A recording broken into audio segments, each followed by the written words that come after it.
chapitre précédent, nous avons étudié la chronologie des enseignements donnés par le Bouddha Shakyamuni tout au long de sa vie. Après une analyse aussi précise que méticuleuse, Zii, le grand maître du Tendai, définit 5 périodes d'enseignement qui furent les périodes de l'ornementation fleurie, des sutras agama, des sutras développés, des sutras de la sagesse et des sutras du lotus et du nirvana. En même temps que cette analyse chronologique, il se livra également à une étude des contenus des enseignements et une étude des méthodes utilisées par le Bouddha pour délivrer ses enseignements au cours des 5 périodes. Il distingua ainsi 4 doctrines classées selon le contenu des enseignements, en japonais Keiho no Shikyo, et 4 doctrines classées selon la méthode d'enseignement, en japonais Keigi no Shikyo.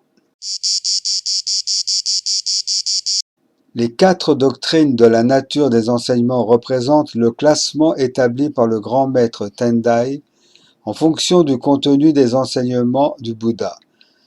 Ce sont les enseignements des corbeilles, les enseignements communs, les enseignements particuliers et l'enseignement parfait. L'expression enseignement des corbeilles, en japonais Sanzo-kyo, est l'abréviation d'enseignement des 3 corbeilles et fait référence aux sutras, les écritures, aux règles, les préceptes, et aux traités, les commentaires. Ces 3 corbeilles, Sanzo en japonais et Tripitaka en sanskrit, désignent à la fois les sutras, les règles et les traités et ceux qui les maîtrisent. Originellement, les 3 corbeilles sont inhérentes aux enseignements du Mahayana et de l'Hinayana. Or, le grand maître du Tendai, interprétant la phrase du chapitre 14 du Sutra de Lotus, les pratiques aisées, les érudits des 3 corbeilles avidement attachés au petit véhicule, il désigna le petit véhicule par l'appellation 3 corbeilles.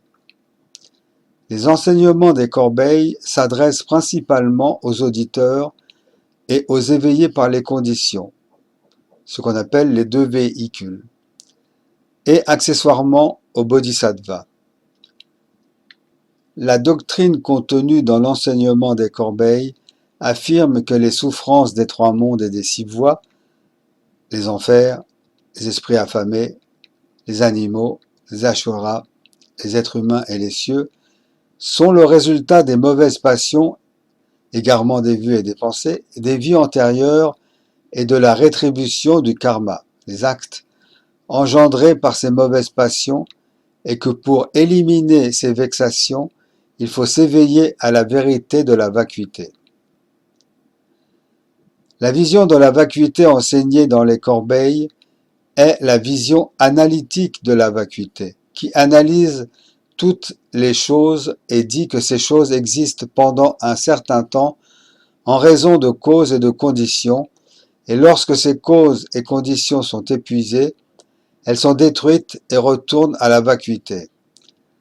Sur la base de cette vision de la vacuité, les auditeurs pratiquent les 4 nobles vérités, les éveillés par les conditions pratiquent les 12 liens causaux, tandis que les bodhisattvas pratiquent les 6 perfections pour éliminer les mauvaises passions, des égarements, des vues et des pensées, afin de ne plus jamais naître dans le monde de souffrance des 3 mondes et des 6 voies.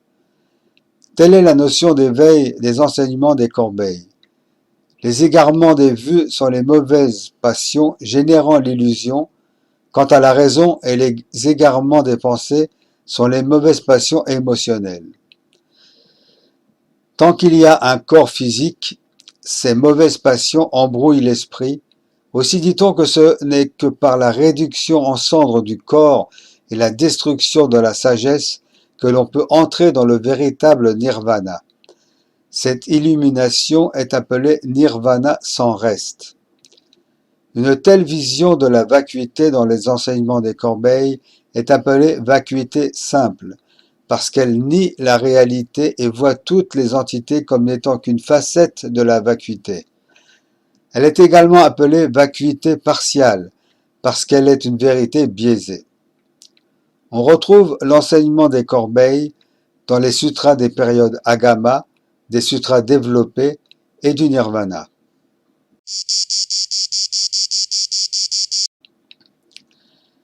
Les enseignements communs représentent les enseignements du grand véhicule circonstanciel, s'adressant principalement aux bodhisattvas et accessoirement aux deux véhicules, ce qui est donc l'inverse des enseignements des corbeilles. Le mot commun, d'enseignement commun, est utilisé car la vacuité substantifique qui y est enseignée possède des éléments communs avec la vacuité enseignée dans les corbeilles, la vacuité simple, analytique, qui la précède, et également des éléments communs avec les enseignements particuliers et parfaits qui lui succèdent. Les enseignements communs expliquent que la pratique de la contemplation pour échapper aux effets de souffrance des trois mondes et des six voies, la contemplation de la vacuité substantifique, selon laquelle, à l'origine, la vraie nature des divers phénomènes n'existe pas, car ils sont issus de la conjonction de causes et de conditions.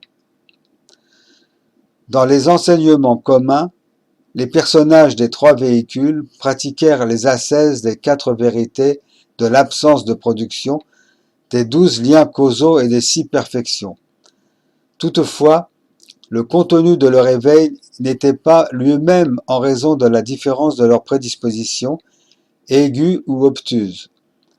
En effet, les bodhisattvas et les deux véhicules, les auditeurs et les éveillés par les conditions, de racines obtuses, bien qu'entendant vacuité substantifique, s'arrêtèrent à l'éveil à la vacuité simple, comme dans les enseignements des corbeilles.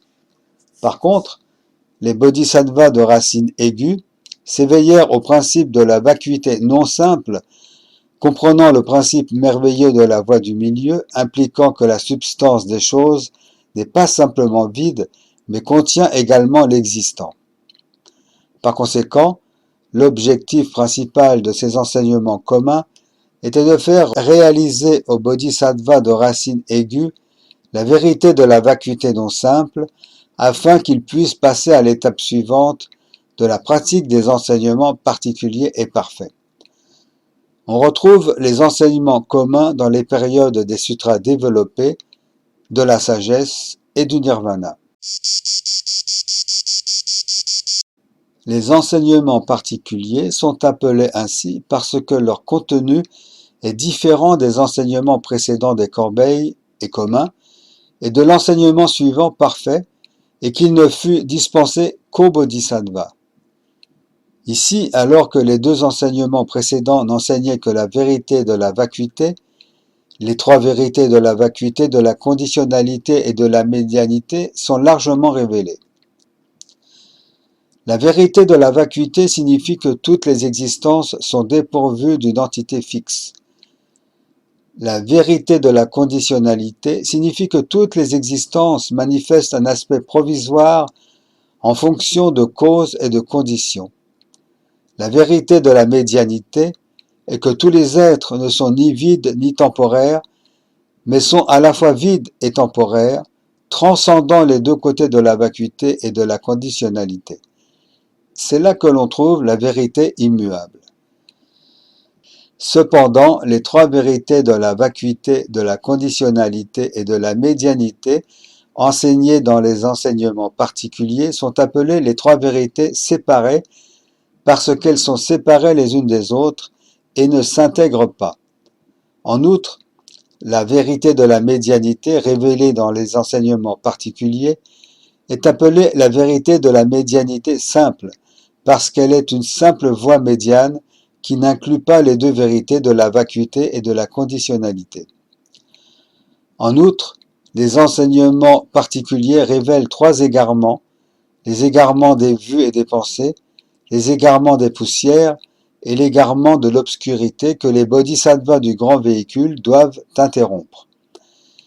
Et afin d'interrompre ces trois sortes d'égarements, ils doivent pratiquer en progressant à travers 52 degrés qui sont les 10 degrés de foi, les 10 degrés de station, les 10 degrés de pratique, les 10 degrés de transfert, les 10 terres, l'éveil égal et l'éveil merveilleux.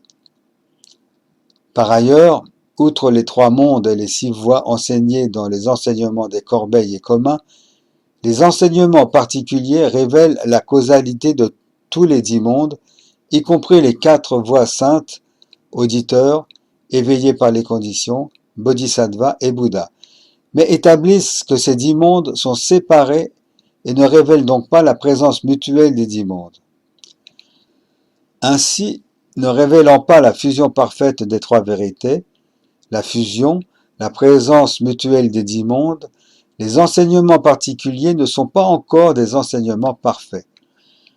On retrouve les enseignements particuliers dans les sutras enseignés lors des périodes de l'ornementation fleurie, des sutras développés, de la sagesse et du nirvana.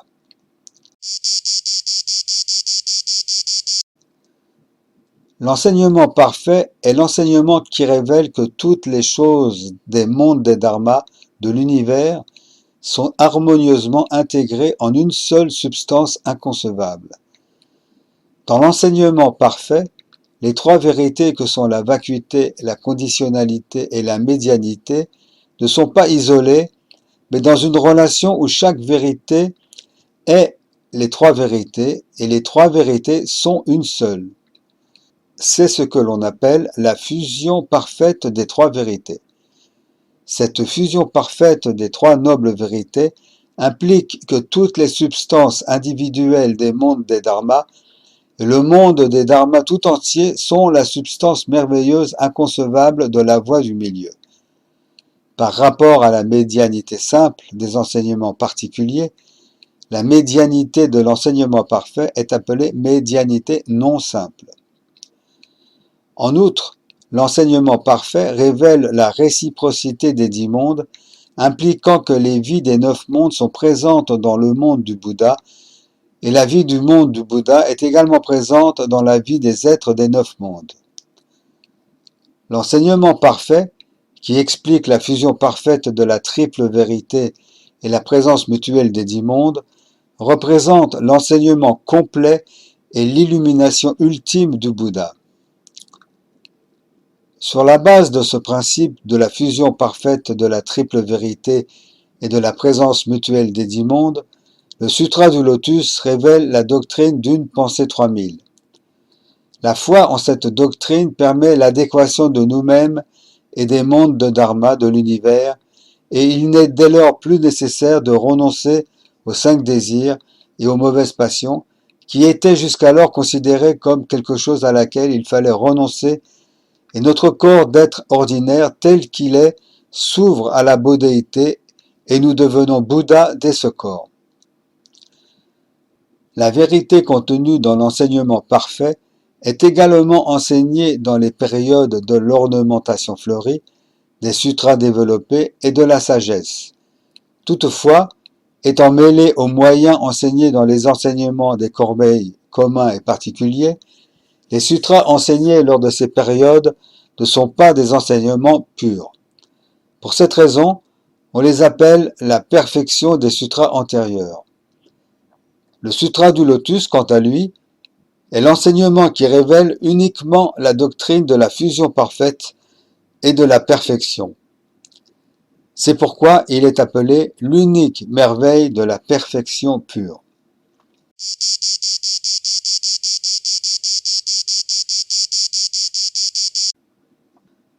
Les 4 méthodes d'enseignement représentent la forme et les méthodes qu'utilisa le Bouddha Shakyamuni au cours de ses 50 années de prêche et que le grand maître du Tendai catégorisa sous l'appellation d'enseignement subi, graduel, secret et indéterminé. Le mot subi signifie immédiat et fait référence au fait que le Bouddha prêcha les enseignements du Mahayana directement, indépendamment des capacités et de la prédisposition des êtres à qui il s'adressait. Cette forme de prédication fut utilisée dans la période de l'ornementation fleurie, et son contenu réitéré à la fois dans l'enseignement parfait et les enseignements particuliers. Cette méthode d'enseignement signifie que le Bouddha conduisit progressivement les êtres des enseignements superficiels aux enseignements plus profonds en fonction de leur prédisposition. Cette forme de prédication correspond aux périodes Agama, des sutras développés, et de la sagesse. Avec cette méthode d'enseignement graduel, dans la période Agama, seuls les enseignements des corbeilles, c'est-à-dire le petit véhicule, étaient enseignés. Dans la période des sutras développés, le petit véhicule, enseignement des corbeilles, était enseigné parallèlement au Mahayana, les enseignements communs, particuliers et parfaits. Dans la période de la sagesse, les deux enseignements communs et particuliers étaient enseignés avec l'enseignement parfait. Les enseignements secrets sont également appelés enseignements secrets et indéterminés, ce qui fait référence à une manière d'enseigner dans laquelle les êtres qui écoutent l'enseignement du Bouddha ignorent l'existence des uns et des autres. C'est là le secret. Et entendent les mêmes enseignements de différentes manières selon leur propre capacité. Ils écoutent la même chose qu'ils comprennent de manière différente. De sorte que les bienfaits qu'ils reçoivent ne sont pas fixes, ils sont indéterminés. Cette méthode de prédication se retrouve dans une partie de la période de l'ornementation fleurie et dans les périodes Agama, des sutras développés et de la sagesse. Les enseignements indéterminés sont également appelés enseignements indéterminés manifestes. Cela fait référence à une méthode d'enseignement dans laquelle les êtres qui écoutent les enseignements du Bouddha sont conscients de l'existence manifeste de chacun, mais parce que de la même manière que dans l'enseignement secret, ils écoutent la même chose qu'ils comprennent de manière différente. Les bienfaits pour les êtres sont indéterminés. Cette méthode de prédication, comme les enseignements secrets, se retrouve dans une partie de la période de l'ornementation fleurie, dans les périodes Agama, des sutras développés et de la sagesse. Ainsi, la raison pour laquelle le Bouddha a utilisé une telle variété de moyens et de méthodes dans ses enseignements était d'harmoniser progressivement la prédisposition des êtres et de les conduire au véritable et insurpassable Sutra du Lotus afin qu'ils obtiennent la libération. Le Sutra du Lotus est appelé le nectar transcendant les 8 doctrines parce qu'il s'agit de l'enseignement parfait directement basé sur l'éveil du Bouddha et parce qu'il transcende les 4 doctrines classées selon le contenu des enseignements et les 4 doctrines classées selon la méthode d'enseignement.